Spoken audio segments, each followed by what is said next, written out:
So my pattern says that I should use a flat felled / French seam hybrid as shown right here in order to do the ridge line, and that I'll need to be careful when I sew not to sew extra fabric into the seam.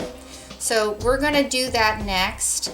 I've loaded into my machine a bobbin thread and needle thread that matches my tarp, and I have the tarp Ridgeline not pinned together but held together with these little bullnose clamps. So I'm going to sew this together, and I'm going to use a 1/2 inch seam allowance. And I wanted to point out a few things before I start sewing.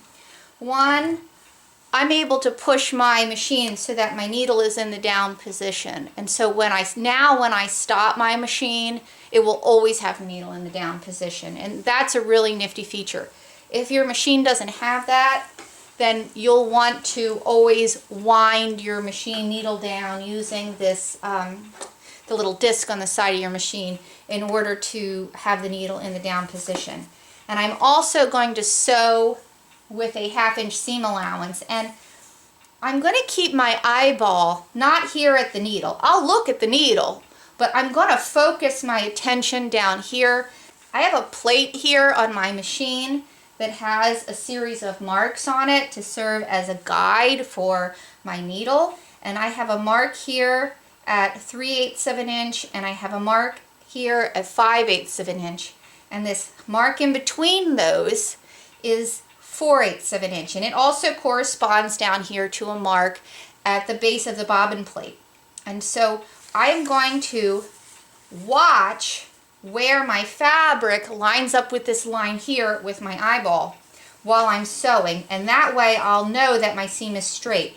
If my fabric here with both layers are continuously lined up here, then when they go through the needle, it will always be straight. If you focus on the distance up here, you don't have a lot of control and you'll get a very wiggly line. But if you focus on where your fabric is lining up further down, for example at this mark here on your plate, then you'll have much more likelihood of a nice straight line. So I'm going to put a few stitches in, and then I'm going to lock my stitch. And my machine, let's see if you can see this here. My machine right here, I have a Husqvarna Viking Emerald 118, that's my machine. It has a throttle here. And so if I slide my throttle all the way to the left, then my machine is only going to go very slow. And I can step on that pedal as hard as I want, and it's only going to go slow. And if I slide my throttle all the way to the right, then it'll go super fast. And so I don't want to sort of zip away and do a lot of really fast sewing, so I'm going to set my throttle here towards the slow side. That way I don't have to control the speed so much with the pedal on the foot, but instead I will control it the maximum possible speed with this little throttle here. And this is really good for teaching children how to sew, and I think that that is the reason why this is here, is because this is sort of a baseline model for the Husqvarna Viking brand. But it is a really great feature for situations like this, or when you are sewing through super thick fabric or multiple layers of denim, and if you go too fast you could break a needle. So I'm just going to set this so that I always go slow.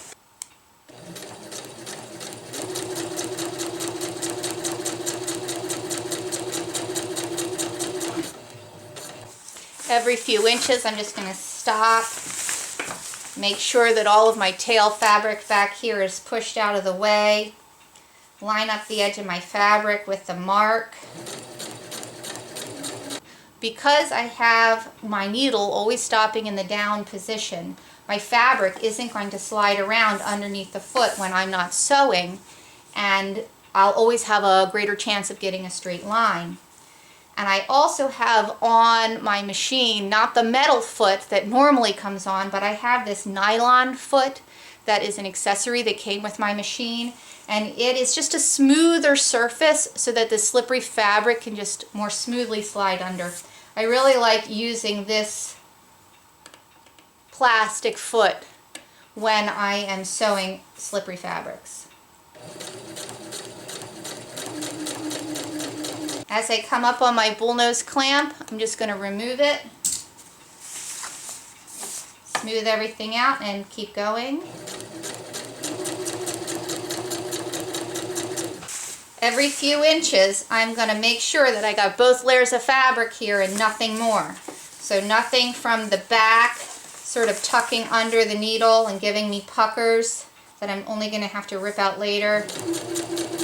It's just a nice, smooth, straight stitch.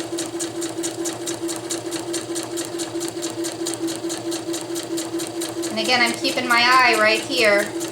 I'm making sure that my fabric is always lined up with that mark on the bobbin plate. And that will give me a nice straight stitch.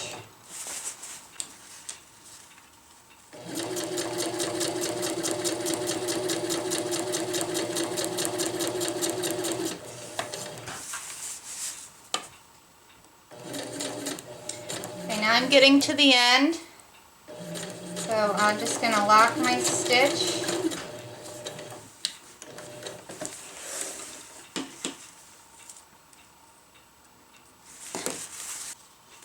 Trim off my ends. Now the next step in this seam is I have to invert the fabric. So I've done this portion here where I've sewn a straight seam. Now I'm going to turn it so that it's inside out, and I'm going to sew another seam outside of the seam allowance straight down. Okay, let's take a look at these stitches here. This is the seam that I just put in with a 1/2 inch seam allowance. So now I have to fold it over so that this is at the edge, and then I'm going to make another stitch. My seam allowance is 1/2 inch exactly the whole way, which it is. I'm going to just go right on the outside of that, maybe a 5/8 inch seam allowance. Now this is really slippery fabric, and so to help me get it organized here, I'm going to put a couple of these bullnose clips back along the seam. That'll help me when it's time to sew to make sure that everything is straight and that I do have the edge of the seam and that that seam does not roll under. I'm going to line this up so that I have the seam allowance totally encased inside this next stitch. When I sewed the very first seam for the ridgeline, I had it at a 1/2 inch seam allowance, and now I'm going to just extend my seam allowance a little bit wider to 5/8 inches. That way the entirety of the seam allowance is caught within this seam and I won't have any little bits of fabric sticking out and looking bad. So I'll just put that under the foot and lock my stitch.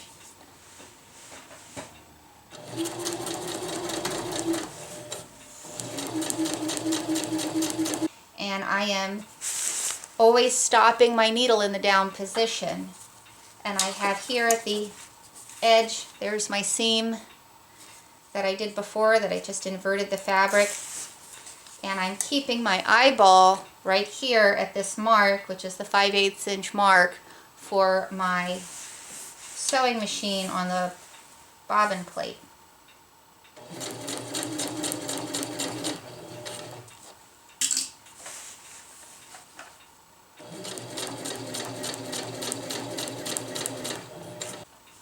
I'm keeping my finger right here on this edge of the fabric, and then I can feel the seam as it's sliding under my finger. And if that seam were to roll, I'd know it. Everything's the same color here, so it's good to use your fingertips to help guide the fabric and not just your eyes.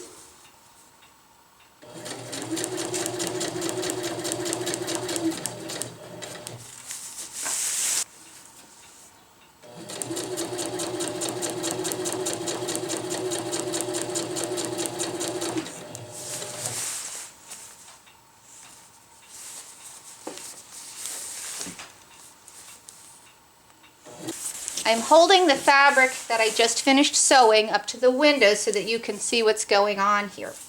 I have the seam that I originally sewed down the length of the fabric. Then I inverted the fabric so that it was inside out, and I sewed another seam down the fabric. And now when I open this out, if you can see through the light here, the seam allowance does not come out through the edge of my stitching. It's all completely caught in there. So the next thing that I'll do is I will lay this flat against the fabric, and I will run another seam down this edge. I just want to take a moment to show you here that when I started sewing and I've done 2 full seams, I had a full bobbin.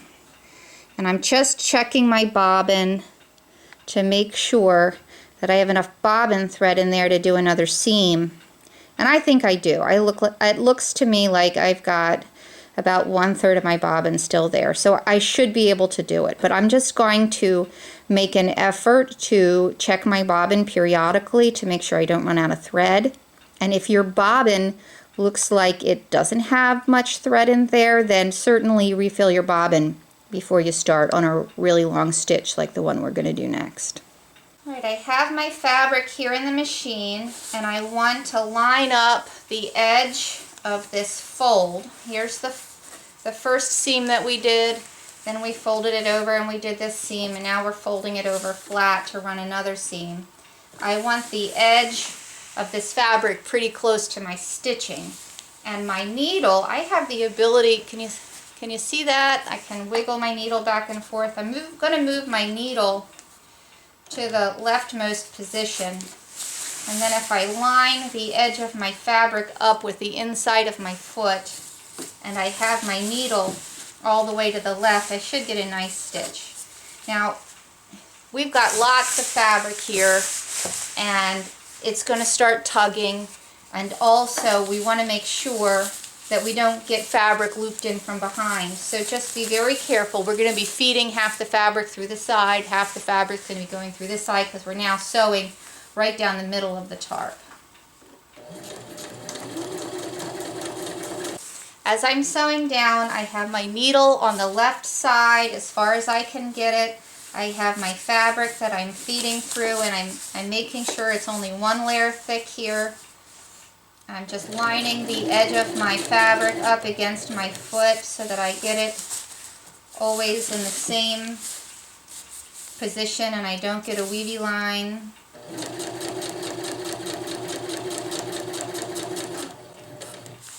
And every couple of inches I have to start tucking fabric back, or else it's just going to pull against that needle. It'll be very hard to sew.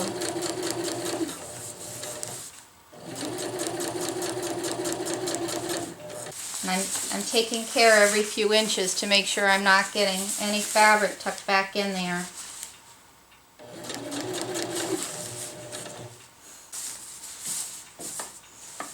As you sew, keep tucking this extra fabric back behind the machine so that you don't have it bunching up on you.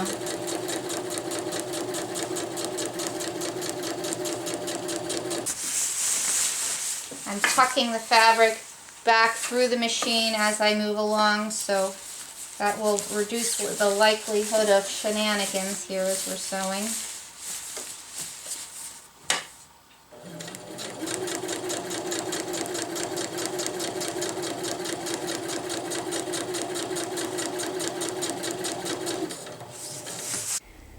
So this is what my seam looks like on the fold side.